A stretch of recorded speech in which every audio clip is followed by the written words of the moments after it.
On a stormy night in Chicago, the streets were slick with rain, and the wind howled like a restless spirit. The city, usually bustling with life, seemed subdued, cloaked in darkness and heavy clouds. Beneath the flickering light of a shop awning, a 12-year-old girl named Ella huddled, trying to shield herself from the cold and dampness. Her clothes were tattered, her hair matted, and her face smeared with dirt. She had been living on the streets since losing her parents in a tragic accident, facing each day with the weight of loneliness pressing heavily on her small shoulders. Ella's stomach growled, reminding her of the last meal she barely remembered having. She shivered, pulling her knees to her chest. The streets were her home now, a harsh reality she had learned to navigate. Just as she was about to close her eyes and drift into a fitful sleep, a desperate cry pierced through the rain-soaked night. "What was that?" she whispered to herself, instinctively sitting up straighter. Fear gripped her, but curiosity tugged at her heart. In her gut, she knew she shouldn't investigate, yet something compelled her to follow the sound. With hesitant steps, Ella moved toward the alley from where the cry had come. The narrow passage was dark, the smell of garbage mingling with the damp air. She squinted, trying to see through the shadows. Her heart raced, pounding like a drum in her ears. As she ventured deeper, she spotted a figure sprawled on the ground, struggling to rise. "Help!" came the voice again, strained and pained. Ella felt her heart skip a beat.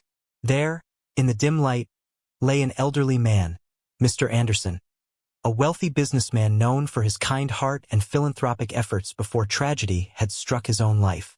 His once polished appearance was now marred by mud and pain. "Sir, are you okay?" Ella called out, her voice trembling. Mr. Anderson looked up, his eyes wide with shock and desperation. "Please, don't leave me," he gasped, clutching his side where a dark stain spread, indicating a serious injury. Ella hesitated, her instincts screaming to run, to escape the potential danger. But deep down, she felt a flicker of empathy. "I'll help you," she said, moving closer. "What happened?" "I fell," he replied, his voice shaky. "I think I hurt my ribs. Please call for help." Without thinking, Ella reached for the phone in his pocket, her hands shaking as she dialed 911. "Please hurry," she urged the operator, her heart racing as she looked back at Mr. Anderson, who winced in pain. "Thank you," he breathed, his voice softening. "Most people would have just walked by." Ella shrugged, feeling a warmth spread in her chest despite the chilling rain. "I couldn't just leave you here," she said quietly, sitting beside him on the cold, wet ground. They were strangers in the night, yet a strange bond began to form as they waited for help to arrive. As they talked, Mr. Anderson shared snippets of his life, his voice growing weaker with each word. "I lost my wife and daughter in an accident a few years ago," he confessed, his eyes glistening with unshed tears. "Since then, I've felt so alone." Ella listened intently, sensing the depth of his sorrow. "I lost my parents too," she replied, her voice barely above a whisper. "It's just me now. I live on the streets." She felt a sense of vulnerability sharing her truth, but Mr. Anderson's eyes held only kindness. Just then, the sound of sirens pierced the night air, and moments later, paramedics arrived, their bright lights cutting through the darkness. They quickly assessed Mr. Anderson, stabilizing him and preparing to transport him to the hospital. Ella felt a mix of relief and worry. She didn't want to leave him alone. "Will you come with me?" Mr. Anderson asked, surprising her. "I don't want to be alone in that ambulance." Ella's heart raced. No one had ever asked her to go anywhere. "Are you sure?" she stammered, unsure of what to say. "Yes," he replied earnestly. "You've shown me kindness when no one else would. I want you there." With a small nod, Ella agreed. As they loaded him into the ambulance, she climbed in beside him, holding his hand tightly as the vehicle lurched forward. The sirens wailed, but in that moment, all Ella could hear was the rhythmic beat of her own heart, thrumming with hope and uncertainty. At the hospital, the atmosphere was sterile and bustling, filled with the sounds of medical equipment, and the hurried footsteps of doctors and nurses. Ella felt lost amidst the chaos, but Mr. Anderson's reassuring grip kept her grounded. They wheeled him into a room, and as the medical team began their work, he turned to her with a weak smile. "You've saved my life tonight, Ella," he said softly. "I owe you everything." Ella blushed at the praise, feeling both proud and shy. "I just did what anyone should do," she replied, her voice steady despite the whirlwind of emotions inside her. "Not everyone would have helped," he said. "You're special, you know. You remind me of my daughter." The words hung in the air, heavy with meaning. Ella didn't know how to respond, but a warmth blossomed in her chest. In that hospital room, amid the beeping machines and bustling staff, a connection had begun to form between the two. As the night wore on, Ella realized that this was more than just a chance encounter. Something was changing within her, and perhaps for Mr. Anderson too. They were two lost souls in a city that often forgot about the lonely and forgotten, finding solace in an unexpected bond forged in the darkest of nights. But neither of them knew yet what lay ahead, how this meeting would alter the course of their lives forever. For now, they held on to hope, as fragile as a candle flickering in the storm. The sterile smell of antiseptic filled the air as Ella sat beside Mr. Anderson's hospital bed, her heart still racing from the whirlwind of the night. The faint beeping of machines created a strange rhythm, a reminder of life's fragility. Mr. Anderson lay there, his face pale but peaceful, resting after the doctors had treated his injuries. Ella had spent the night on a small cot in the corner of the room, feeling both exhausted and anxious. The hospital staff had been kind, offering her blankets and a warm cup of cocoa, but her mind was focused solely on Mr. Anderson. She couldn't shake the feeling that their fates were intertwined somehow. As morning broke, sunlight streamed through the window, illuminating the room with a soft glow. Ella watched as Mr. Anderson slowly opened his eyes, blinking against the brightness. "Good morning," he said, his voice still hoarse but filled with warmth. "Good morning," Ella replied, a shy smile spreading across her face. She could see that he was improving, and relief washed over her. "I can't believe you stayed with me," he said, his gaze steady on her. "You're a brave girl, Ella. Not many would do what you did." "It was just the right thing to do," she responded, shrugging modestly. "I couldn't leave you alone." As they spoke, a nurse entered the room, checking Mr. Anderson's vitals. "How are we feeling today?" she asked cheerfully, her demeanor brightening the atmosphere. "A bit sore, but better," Mr. Anderson replied, managing a small grin. Ella felt a surge of happiness seeing him in better spirits. After the nurse finished her work, Mr. Anderson turned to Ella. "I've been thinking, I'd like to help you. You deserve a better life than this." Ella's heart skipped a beat. "What do you mean?" "I know you've been living on the streets," he said gently. "If you'd like, I can offer you a place to stay with me. I have a big house, and it would be nice to have someone there." Ella's mind raced. Could she really accept such an offer? She had only known rejection and loss for so long. "Are you sure?" she whispered, uncertainty creeping in. "Absolutely," he said, sincerity shining in his eyes. "You remind me of my daughter, and I see potential in you. You deserve a chance to live, to be happy." Tears welled in Ella's eyes. No one had ever spoken to her like this, and the idea of having a home felt like a distant dream.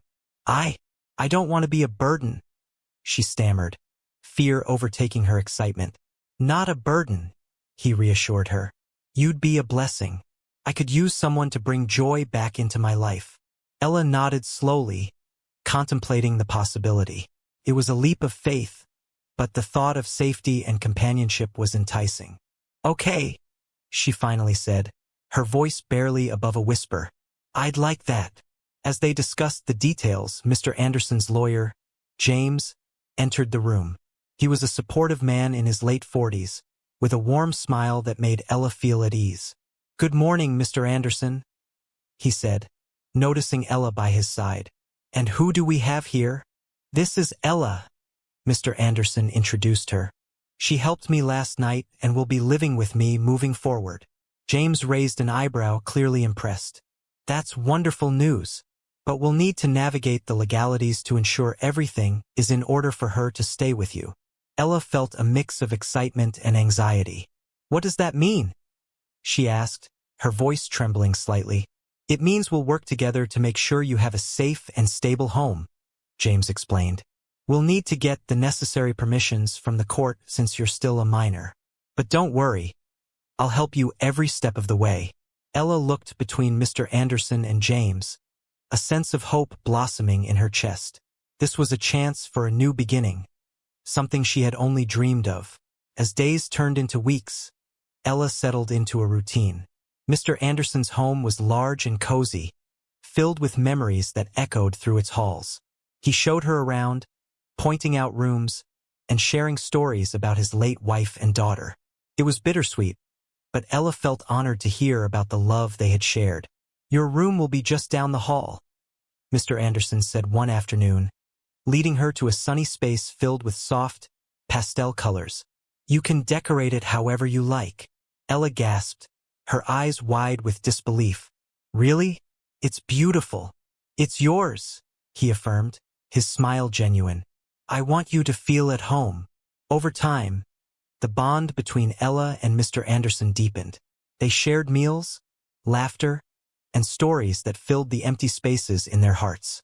She enrolled in a local school, where she began to make friends for the first time since her life had turned upside down. Yet, amid this newfound joy, challenges loomed. The legal process was complicated, with meetings and paperwork that left Ella feeling overwhelmed at times. But with James and Mr. Anderson by her side, she felt supported and encouraged. One evening, as they sat together in the living room, Mr. Anderson looked at her thoughtfully. Ella, I know this transition hasn't been easy for you. It's okay to feel scared or uncertain. I'm trying, she replied, biting her lip. But sometimes I still can't believe I'm really here. You are, he reassured her gently. And you're not alone anymore.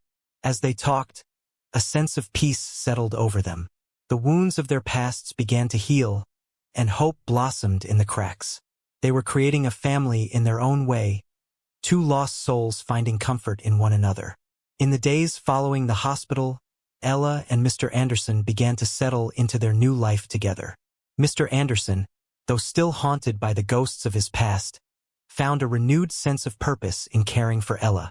She filled the empty spaces in his grand house with laughter and warmth, reminding him of the daughter he had lost. One sunny afternoon, Ella sat at the kitchen table, her pencil scratching across paper as she worked on her homework. Mr. Anderson watched her, a sense of pride swelling in his chest. You know, Ella, he said gently, I never thought I would enjoy helping with homework again. Ella looked up, a smile breaking through her concentration. Really? I thought you were a millionaire. Don't you have people for that? She teased, her eyes sparkling with mischief. Mr. Anderson chuckled, shaking his head. Not quite. I've had my share of business advisors, but none can replace the joy of teaching someone like you. The conversation flowed easily between them, a stark contrast to the silence that had once filled Mr. Anderson's home. As they chatted, Ella felt a warmth in her heart, a feeling she hadn't experienced in a long time. However, as the days passed, reality began to set in. The legal process of securing custody loomed ahead, and doubts crept into Ella's mind. What if things didn't work out? What if the judge decided against them? She pushed the worries aside, wanting to enjoy the moment, but they lingered like shadows. One evening, after dinner, Mr. Anderson noticed Ella staring out the window, lost in thought. Everything all right? He asked, concerned. Ella turned to him, her expression a mixture of uncertainty and fear. What if they don't let me stay with you? What if I have to go back to the streets? Her voice trembled slightly. Mr. Anderson's heart ached at her words. He moved closer, kneeling beside her. Ella, I promise I will do everything I can to make sure you stay here with me. You're safe now. Your family. The word family resonated deeply with Ella. It was a word she had longed to hear, one that held a promise of belonging. But what if the judge doesn't see it that way? She whispered, her vulnerability laid bare. "We'll show them," Mr. Anderson said firmly. "We'll show them the bond we have. You and I, we're in this together." Ella nodded, feeling a flicker of hope ignite within her. The bond they had formed was strong, rooted in their shared experiences of loss and resilience. If they could face their fears together, perhaps they could navigate this challenge, too. As the days rolled by, preparations for the court hearing began. James, Mr. Anderson's lawyer, met with them regularly, guiding them through the legalities. He explained what to expect and reassured them that their case was strong. "The judge will want to see how well you two connect," he said. "Just be honest about your feelings. That's what truly matters." Ella practiced speaking about her experiences and her hopes for the future. Each time she did, she felt more confident. Mr. Anderson stood by her, offering support and encouragement, reminding her of the family they were building together. Finally, the day of the court hearing arrived. They stood outside the courtroom, nerves dancing in their stomachs. Ella felt small in her new dress, the fabric soft against her skin, a stark contrast to the rags she had worn on the streets. "Are you ready?" Mr. Anderson asked, placing a reassuring hand on her shoulder. Ella took a deep breath. "I think so. Let's do this." She felt a surge of determination. She wasn't just fighting for herself. She was fighting for their future. As they stepped into the courtroom, the atmosphere felt heavy with anticipation. The judge sat at the front, looking down at them, ready to hear their story. Ella's heart raced, but with Mr. Anderson beside her, she felt a little less afraid. "Just remember, speak from your heart," he whispered. With those words in mind, Ella stepped forward, ready to tell their story, ready to embrace the hope that had blossomed between them. The courtroom was quiet, the air thick with anticipation as Ella took a deep breath, her heart pounding in her chest. Mr. Anderson stood beside her, his presence a steady anchor. As they faced the judge, she felt a mix of fear and hope. The judge, an older woman with kind eyes, looked down at them. "I'd like to hear from both of you," she said, her voice calm yet authoritative. "Let's start with you, Ella." Ella stepped forward, her palms slightly sweaty as she clutched the edges of the podium. Okay," she began, her voice wavering. "My name is Ella, and I'm 12 years old. I've been living on the streets for a long time. It was really hard. I was alone and scared." She glanced at Mr. Anderson, who nodded encouragingly. "When I met Mr. Anderson, I was just trying to help him when he was hurt. I didn't know I would find someone who cares about me. He's shown me kindness, something I thought I'd never have again." Her voice grew stronger, fueled by the memories of their time together. "He's like a dad to me, and I want to stay with him. I want a family." The judge listened intently, her expression softening as Ella spoke from her heart. "Thank you, Ella. That's very brave of you," she replied, her voice gentle. "Mr. Anderson, would you like to share your thoughts?" Mr. Anderson stepped up, his eyes fixed on the judge. "Your Honor, I lost my wife and daughter in a terrible accident," he began, his voice steady but filled with emotion. "Since then, my life has been empty. Meeting Ella has brought purpose back into my life. She reminds me of my daughter, and I see so much potential in her. I want to give her a home, a place where she can feel safe and loved. I will do everything in my power to care for her." As he spoke, Ella felt a wave of warmth and reassurance wash over her. Mr. Anderson's words resonated deeply, solidifying the bond they shared. She had found a family in him, one that filled the void left by her own losses. The judge took a moment to consider their words, her gaze shifting between them. "Thank you both. It's clear that you have formed a meaningful connection. I believe that's the foundation for a family." As the hearing continued, James presented the legal documents that demonstrated Mr. Anderson's ability to provide for Ella.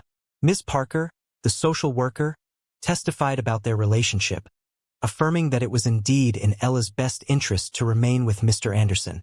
After what felt like an eternity, the judge leaned back in her chair, a thoughtful expression on her face. "I have heard enough to make a decision.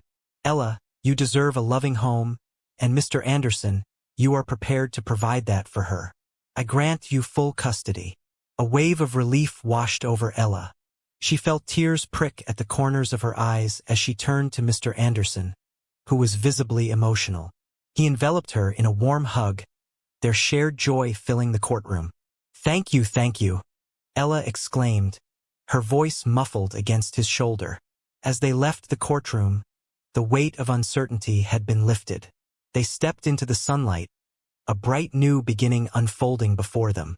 Ella looked up at Mr. Anderson, who was smiling broadly. We did it, she cheered, feeling a lightness she hadn't known in years.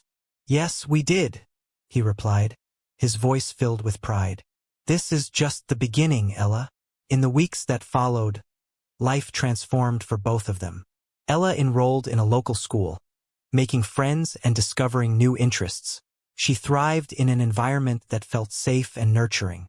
Mr. Anderson took an active role in her education, helping with homework and attending school events. Their house filled with laughter and love, echoing with the sounds of a family once more.